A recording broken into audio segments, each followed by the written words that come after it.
Olá! Estamos aqui em mais um outro episódio da série Literatura para o Vestibular da Universidade Federal do Paraná. E o livro em destaque agora é a obra Nove Noites, do Bernardo Carvalho. O que podemos falar sobre esse nosso grande autor da literatura contemporânea? Bom, Bernardo, então, autor que está enquadrado nas nossas produções literárias contemporâneas, ou seja, a produção literária ocorrida no Brasil dos anos 60, dos anos 70 em diante. Mais especificamente, no caso dele ainda, uma literatura que começou a ter mais visibilidade, mais destaque mesmo, agora no século XXI.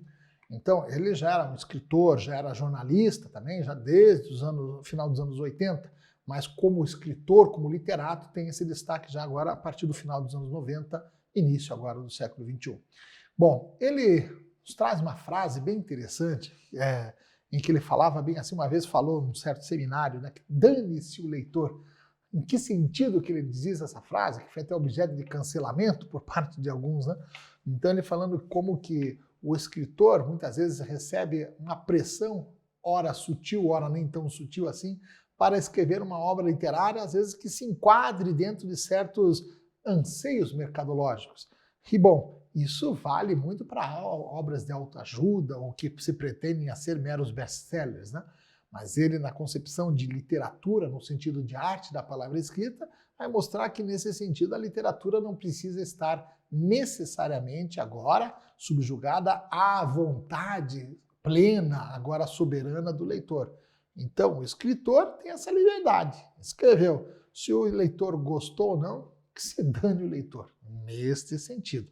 Vamos ver como que essa frase vai reverberar um pouquinho no enredo de Nove Noites. Bom, ele é um escritor que consegue trabalhar muito bem essa mistura entre ficção, realidade e biografia. Então nós vamos observar como que a história inventada se mistura muitas vezes com a história real e também com lances até mesmo autobiográficos. Bom, o destaque vem para a sua obra Nove Noites. A obra Nove Noites que teve como primeira publicação o ano de 2002, então uma obra bastante recente, né? Aliás, na capa de uma das edições já algo interessante. Aparece uma foto de um índio lá no Alto Xingu e quem? Ele próprio, o Bernardo Carvalho, quando era criança. Então veja, o que ele está fazendo nessa capa? Ou em outras palavras, o que Bernardo Carvalho está fazendo dentro da obra Nove Noites? Bom, é uma narrativa chamada de narrativa híbrida. Por quê? Há uma mistura de uma série de elementos. Então você tem ficção, ficção no sentido de uma obra inventada agora pelo autor, literatura é ficção, né? Só que você vai ter lances de história, né? Então até alguns elementos históricos, conforme veremos, né? Há dados autobiográficos disfarçados, né? Aliás, a própria capa, como já comentei, como mostro a você, ela traz aí uma foto dele. Então esses dados autobiográficos vão se mostrar na obra, né? Você tem também uma peça de jornalismo. Aliás, Bernardo Carvalho é jornalista, né? Então parece até quase que uma espécie de um romance-reportagem. Romance-reportagem era um formato literário interessante dos anos 70, quando você tinha uma reportagem disfarçada de literatura, né? Então o romance era um disfarce para o jornalismo. Em certa medida, o nosso Bernardo Carvalho faz um pouco disso em Nove Noites. Bom, nós temos também uma obra de investigação, então há certas pitadas de um romance policial. Então, o que aconteceu agora com o personagem em destaque, o Buell Quinn, do qual falaremos bastante neste episódio, né? E também uma outra expressão que tem sido bastante utilizada pela crítica literária é que esta obra se trata de uma metaficção historiográfica. Metaficção, isso aí vem da metalinguagem. O que é a metalinguagem? É quando um texto fala a respeito de si próprio, né? Quer ver um outro exemplo? Quando você assiste, de repente, a um filme e quando você vai ver um making-of de um filme. O making-of de um filme acaba sendo metalinguagem. Já viu? Quando você vai participar, de repente, de uma gravação, de um podcast, ou até mesmo, por exemplo, de uma aula como essa, e eu posto a foto da gravação da aula. Isso não deixa de ser também uma espécie de metalinguagem. Nesse caso, metaficção, você vai ter aqui o livro falando sobre o próprio livro, como que surgiu a história, são os bastidores da própria narrativa. Aí misturando também toda a história do Brasil e alguns outros elementos conforme veremos o levantamento da obra. Bom, com relação ao foco narrativo, temos aqui uma inovação, a presença de 2 narradores em primeira pessoa. Quem são eles? O primeiro narrador vai ser o Manuel Perna, o segundo narrador vai ser um jornalista. Quem é esse jornalista? Provavelmente Bernardo Carvalho, embora em nenhum momento apareça o nome dele, Bernardo Carvalho. Falando então um pouquinho mais sobre esses narradores, o Manuel Perna, o primeiro narrador, ele é um narrador ficcional, então ele vem da ficção, é um personagem inventado pelo Bernardo Carvalho. Então, um narrador que passou aí 9 noites convivendo com o Buell Quinn, né? Daí o título, Buell, agora 9 noites. Seria um relato à época da própria história. No texto, quando você lê o 9 noites, numa das edições, por exemplo, eu tenho essa edição aqui, mais até de bolso, pequenininha, o que você observa é que quando é o narrador Manuel Perna, quando aparece o relato dele, você vai observar que o texto está em itálico, né, deitadinho. Então, esse é o destaque dado à narrativa desse nosso primeiro narrador. Bom, o segundo narrador vem a ser o próprio jornalista. Mas ainda falando sobre o primeiro narrador, há uma expressão que vai se repetir na obra, né? Então, em várias intervenções, esse narrador vem algo escrito assim, isto é para quando você vier. Então, quem seria este você da história? Seria o Andrew Parsons, um personagem inventado agora por Bernardo Carvalho, que seria um fotógrafo, um amigo e até mesmo namorado, amante de Buell Quinn. Então, o Manuel Perna está nos trazendo uma espécie quase assim de uma carta-testamento para entregar agora a esse Andrew Parsons. Bom, o segundo narrador, como eu disse já, ele tem muito do próprio Bernardo Carvalho, embora não apareça o nome Bernardo Carvalho, eu, personagem Bernardo.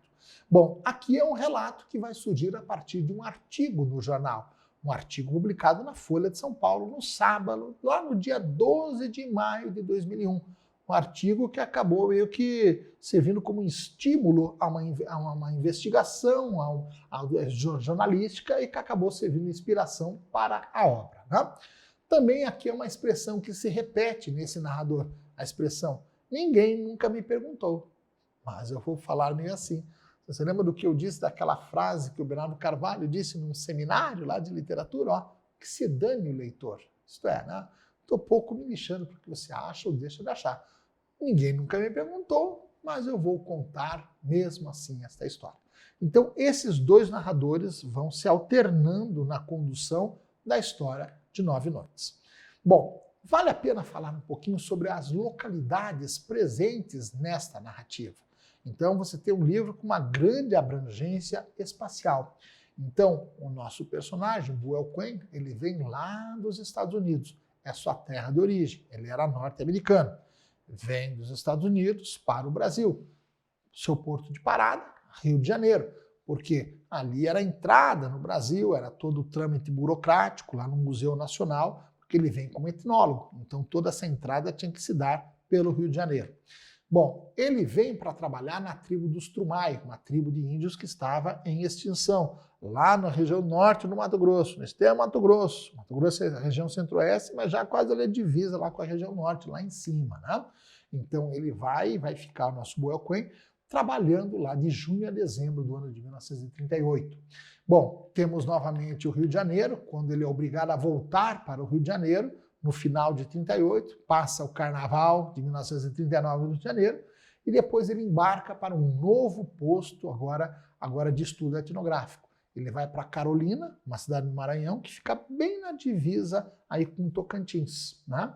Você cruza o rio Tocantins, do outro lado já está no lado do Tocantins. Carolina vai ser a cidade de passagem. Então ele para de avião lá, para de lá partir para a nova tribo de trabalho, que era a tribo dos índios Craôs, né? Então lá ele vai ficar nesse novo trabalho de março a agosto.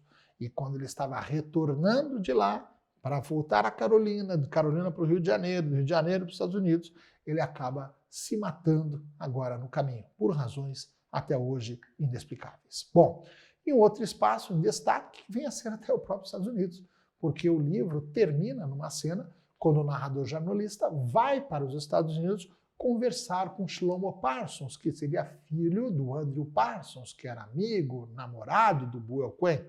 E talvez o Shlomo fosse até filho do Buell Quinn. é o que aparece na narrativa. Então você tem todas essas localidades presentes em 9 noites. Bom, falando sobre o enredo da obra, contando um pouquinho a obra para você, para quem tentou fazer a leitura ou quem fez, percebeu que você tem aqui quase que um quebra-cabeças, né? Com várias pecinhas. A história não é linear, você tem uma narrativa completamente fragmentada, então as peças vão surgindo, às vezes parece que vão se duplicando, então aos poucos você vai montando toda a narrativa. Aqui, nesse momento, para facilitar agora o seu entendimento, sobretudo para quem já travou contato com a obra, eu fiz o serviço difícil de colocar toda essa história na linha do tempo. Acho que você vai entender melhor. Bom, o que nós vamos observar aqui? Em 1912, lá nos Estados Unidos, nasce Buell Quinn, né? Vem numa família de posses, né? Pai e mãe médicos, né? Um guri que resolve levar uma vida interessante de viagens, queria ser um grande desbravador. Tanto é que em 1928, ele com 16 anos, faz uma viagem de costa a costa. Ele vai cruzar os Estados Unidos agora de carro, né? Uma viagem que é o sonho de consumo de tantas pessoas. Bom, 1929, crise de 29, o mundo quebrado, a família saiu bem porque não eram médicos ainda.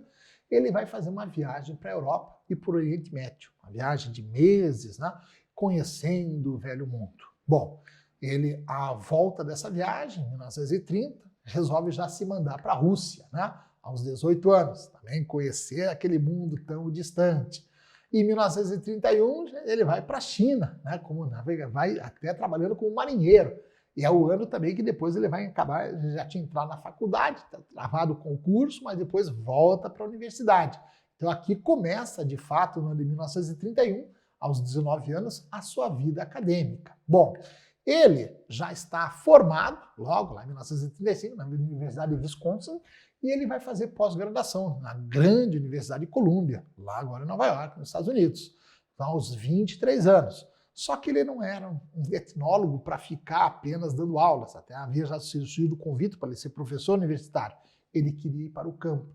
E o primeiro campo de trabalho que ele vai ser lá nas Ilhas Fiji, né, gente? Lá no Pacífico, para estudar a tribo dos Nakoroka. Então vai ficar um tempo lá.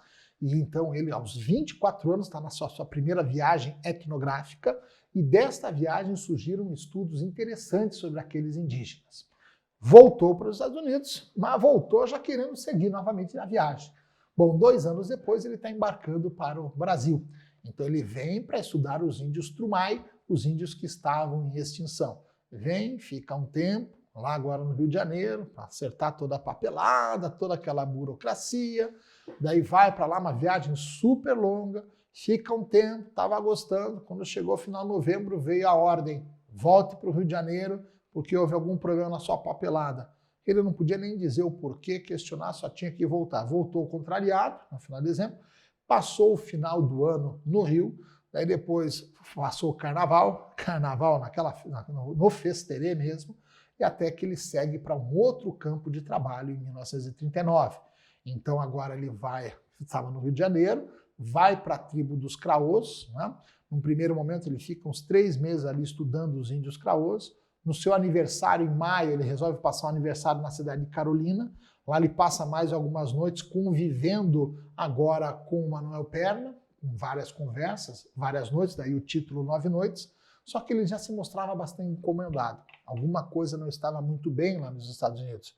E quando ele fala para o Manuel Perna, tá para chegar uma carta para mim que eu preciso recebê-la urgentemente. Se chegar essa carta, Carolina, peça, por favor, para alguém me levar lá até a tribo, eu pago e tudo mais, porque dependendo dessa carta, eu terei de voltar imediatamente dos Estados Unidos. Bom, a carta chegou, foi até ele, quando ele recebeu a carta, ele disse que ia voltar, e no retorno, lá em agosto de 1939, ele acabou se matando, né? As razões absolutamente desconhecidas. Bom, mas o livro nos traz mais alguns elementos também, né? Em 1940, nós vamos saber que Andrew Parsons, o amigo, o namorado, acabou vindo para o Brasil para saber o que tinha acontecido com o Buell. Veio e acabou ficando. Foi ficando,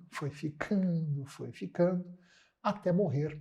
Morreu em 1988. Estava na enfermaria, agora de um hospital, dividindo o quarto com um outro também sujeito, moribundo, que estava com doença agora com uma doença no cérebro, que era quem? O pai do narrador jornalista, né? O pai do Bernardo. Né? Bom, morreu o Andrew Parsons, morreu o pai do nosso personagem narrador, e vejam que em 2001, nosso personagem narrador, o jornalista, está lendo o jornal, a Folha de São Paulo, e descobre toda essa história que eu contei aqui para vocês. Né? Toda essa história sobre o Buell Quinn, que veio ao Brasil, que acabou morrendo e se suicidando. E ele pensa, puxa, será que esse Buell não era o mesmo cara que era citado por aquele Andrew Parsons que estava no hospital com meu pai? E ele, então, diante dessa coincidência, resolve investigar toda essa história. Então, vai até a tribo dos Craôs, vai até Carolina, levanta uma série de detalhes, tenta escrever cartas para saber, agora nos Estados Unidos, alguma coisa mais a fundo da vida agora do Buell Quinn, levanta algumas coisas e descobre que o Andrew Parsons, tinha um filho nos Estados Unidos, que era o tal do Shlomo Parsons, que não queria muita conversa. Só que ele resolve, então, o nosso personagem narrador, pegar o avião, em 2002, né, e ir até os Estados Unidos para tentar conversar com esse Shlomo Parsons. Então, veja, em 2001, surge o artigo jornal, que foi inspiração para toda a obra, e começa a investigação. E em fevereiro de 2002, o nosso jornalista vai até os Estados Unidos, num lance de sorte, consegue conversar com o Shlomo e descobre que o Shlomo, na verdade, foi criado pelos avós, porque a mãe morreu, né? O pai veio para o Brasil e acabou morrendo por lá, e os avós, que eram os pais do Andrew, quando ele completou 17 anos, falaram assim, ó, teu pai não era teu pai, tua mãe era uma prostituta, nós cuidamos de você porque tínhamos o que o nosso filho pediu, mas você não era filho agora do teu pai. Você era filho de um outro sujeito. Então esse Shlomo seria filho de quem? Provavelmente do Buell Quinn, que havia se envolvido com uma moça, uma prostituta, e eles tinham um triângulo amoroso um tanto quanto inusitado. Andrew Parsons, a moça, e agora o Buell Quinn. Então é neste momento que o nosso jornalista recebe toda essa informação e para ele percebe que, puxa, para a publicação de uma reportagem era insuficiente. Agora, para a publicação de um romance, de uma narrativa, isso já era subsídio suficiente para escrever a obra chamada 9 Noites. Então, este é o enredo da obra. Mais alguns comentários finais, só para pontuar bem alguns tópicos que costumam aparecer em provas com relação a esse livro. Então você tem a metaficção, como já disse, né? A narrativa dentro da narrativa. Então você tem o making-of do próprio livro. O que mais? Há uma série de aspectos históricos que foram mencionados ao longo do enredo. Né? Então o autoritarismo do Estado Novo, na época, né, quando vinham os americanos para cá para fazerem esses estudos, né? Aquela ambígua política indigenista brasileira, então queriam que viessem etnólogos para estudar as nossas tribos, mas por outro lado os americanos não eram muito bem-vindos, né? Havia uma ala anti-americanista forte no governo de Getúlio Vargas, na época, diga-se de passagem. Né? Você tem também o trabalho antropológico feito no Brasil, com a citação de uma série de antropólogos, né? Aqui no seu trabalho no Brasil. Há também o destaque a todo o desbravamento do interior das regiões centro-oeste e norte do Brasil. Todo o desbravamento que se deu à base do quê? De desmatamento indiscriminado, mortes, né, gente? Agora chacinas, aculturação do indígena. Tá? Bom, há também nesta obra as tensões após o 11 de setembro. Né? Veja que o nosso narrador jornalista, em 2001, quando começa toda a investigação, veja, logo ele tenta escrever uma série de cartas para os Estados Unidos, para lá conseguir alguma informação. Só que muitas cartas nem abertas eram por conta exatamente da ameaça, na época do anthrax, né? Aí de cartas agora contaminadas numa ação terrorista. Então você tem todo esse mundo nessas tensões pós-11 de setembro. Bom, com relação também ao livro, também faz menção às cartas que Buell Quinn havia escrito antes de morrer. Então, há cartas que existiram na vida real mesmo, né? E outras cartas que foram inventadas pelo autor. Então, há todo o tempo essa mistura entre realidade e ficção. Então, esses são tópicos fundamentais, além de toda a presença de dados autobiográficos que vão sendo disfarçados ao longo da narrativa. Então, observe que nessa narrativa há uma solução ficcional dada para a história do Buell Quinn. Do que ele se matou, por que ele se matou, não sabemos. Mas na narrativa, então, na invenção, ele era, na verdade, namorado do Andrew Parsons.